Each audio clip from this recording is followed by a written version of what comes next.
Hey everyone, welcome back to another installment of Beatles News Roundup here on Vinyl Rewind. This is for August 2024. I got a ton of stories to get to, so let's not waste any more time. First up, a Beatles venue is getting a commemorative plaque. The Jacaranda is famous for being the site of the first Beatles performance, but keep in mind, this was the first time the band performed as the Beatles on August 15th, 1960. Now, keep in mind that this plaque is different than those blue plaques you see all over the UK, but regardless, it's undeniable that this venue is iconic and it should be commemorated for, you know, its place in history. I mean, and it continues to give back to the music community.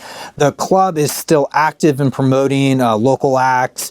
It also has a record store, a record label, and even a bar. So I definitely want to check this place out when I visit Liverpool. Not if, but when. I'm definitely going to Liverpool. I just don't know when yet. And speaking of Liverpool, you can now stay at the Casbah Cafe. The Best brothers have turned their mother's house and venue into an Airbnb. You can still view and go to the cafe, but the living quarters of the building have become, they've turned into 5 different rooms, each named after a Beatle. Of course, Pete got his own room, as well as Stu, which I thought was a really nice touch, because, you know, if I'm honest, I think he often gets forgotten as a member of the Beatles. But sorry, Ringo, you are out of luck. You don't get a room, but honestly, I think he's going to be okay with that. As of now, all the rooms are available and they look pretty nicely remodeled. I would say decor-wise, they could use a little help, but I'm just nitpicking here. Honestly, how convenient would that be? It's got free parking, self-check-in, and you're right there next to Beatles history. I don't know. I may end up staying there. I don't know which room I'll get, but it'll probably be dependent on which one is available. But yeah, anyway, check it out. Go to Airbnb and book your room today. Now, our next story is about the original bassist, Stuart Sutcliffe. Earlier this year, it was announced that his art archive is up for sale. The archive features over 400 paintings and drawings by Stu, and it also features some Beatles-related items, including photographs and Stu's unfinished book on his friend John Lennon.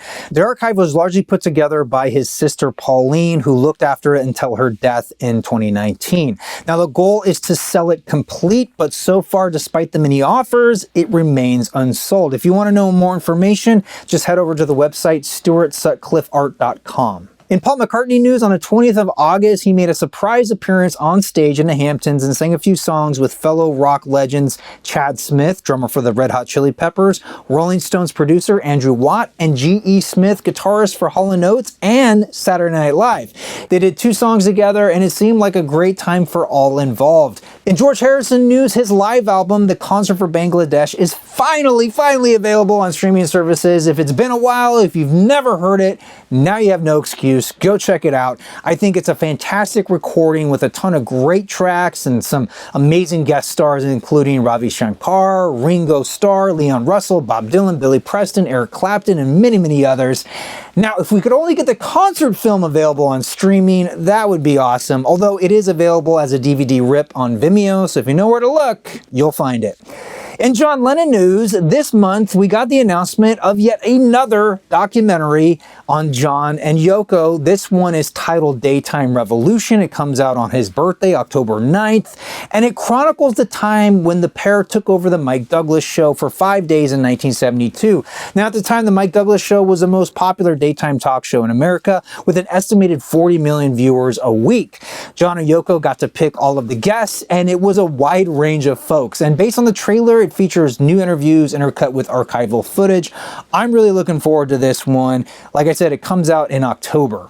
In other Beatles news, a 1965 concert recording is going up for auction. The recording comes from their August 17th show in Toronto, Canada, and it was taken from the soundboard using professional equipment and supervised by a sound engineer. Now, the 2 reel-to-reel tapes contain audio of the entire Beatles set, which was 12 songs long, about 30 minutes. The tapes also feature sets of the opening acts, as well as venue announcements and a press conference with Brian Epstein and Tony Barrow. The tapes were discovered by a Canadian Beatle historian, and at the time of purchase, he didn't know what was on them, and they came bundled with film footage of their September 7th, 1964 concert. Now, in 2015, The historian played them for Giles Martin and others at Abbey Road Studios for possible inclusion in Ron Howard's 8 Days a Week film, but they were not used. The tapes were estimated to be worth anywhere from $60,000 to $80,000, but unfortunately legally you can't do much with them since Apple Corps is the only entity that can actually legally release them. So, you know, who knows if the public will ever be able to hear these tapes, but I hope that one day we'll be able to hear them. And in other auction news, a set of 24 concert contracts signed by Brian Epstein for the Beatles' first North American tour went up for auction this month with a starting bid of $400,000. Unsurprising, the lot failed to receive any bids and went unsold.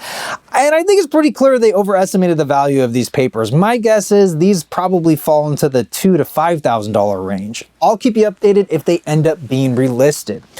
Earlier this month, the Fest for Beatles fans celebrated their 50th anniversary in Chicago. Highlights from the weekend included appearances by Billy J. Kramer and Mickey Dolenz, a live on-screen conversation between Peter Jackson and Lindsay Michael Hogg, a ton of Beatles tribute bands, book signings, and a load of other events. I've never been to this, but it looks like a ton of fun, especially the Beatles Roulette. Basically, a Beatles song is randomly pulled from a hat, and the band has to play that song there and then. No rehearsal, just go for it. So if you want to attend next year, there are 2 events. The one in New York is happening in March, and the one in Chicago, again, will be in August. Head to thefest.com for more info. And then this month, the new Beatles merch includes the return of the 3-inch records, but they are only coming back for one last time. So if you missed out on them during Record Store Day, now's your chance to get all 4 singles released, plus the turntable for $200, which I think is kind of high, but you know what? You do you. Also this month, the official Beatles store started selling a new line of Beatles-themed children's guitars by Loog. Also available are Beatles-themed guitar picks, which honestly, I might pick up some of those. Those look cool. Also, Beatles historian Bruce Spicer released his latest book, primarily focused on A Hard Day's Night soundtrack. You know, honestly, I love his books. There's so much attention to detail put in them. I use them a lot in my research, and there really is a focus on vinyl releases and manufacturing. Some of the details he gets, I'm just shocked. Like he gets a hand on like internal memos from Capitol Records, record contracts. It's crazy. So if you're into that kind of stuff, definitely check out his latest book. And finally, this month in Beatles history marks the 60th anniversary of the Beatles' first tour of North America. The Beatles official site has a ton of new merch to commemorate the event, from t-shirts to tote bags and ticket stub necklaces, even a mega brand brick building set with working lights. I think that's pretty cool. As a Lego fan, that is right up my alley. All right, everybody, that will do it for today. Thank you so much for watching. I really love doing these roundups. I'm always amazed at how much new Beatles activity there is every month. Like each time I do one of these, I'm like, there's not going to be anything, and sure enough, there is a ton. So anyway, I hope you enjoy watching them too. Thank you so much for watching. I want to thank my members over on Patreon. I'm your Vinyl Geek, and I'll catch you on the flip side.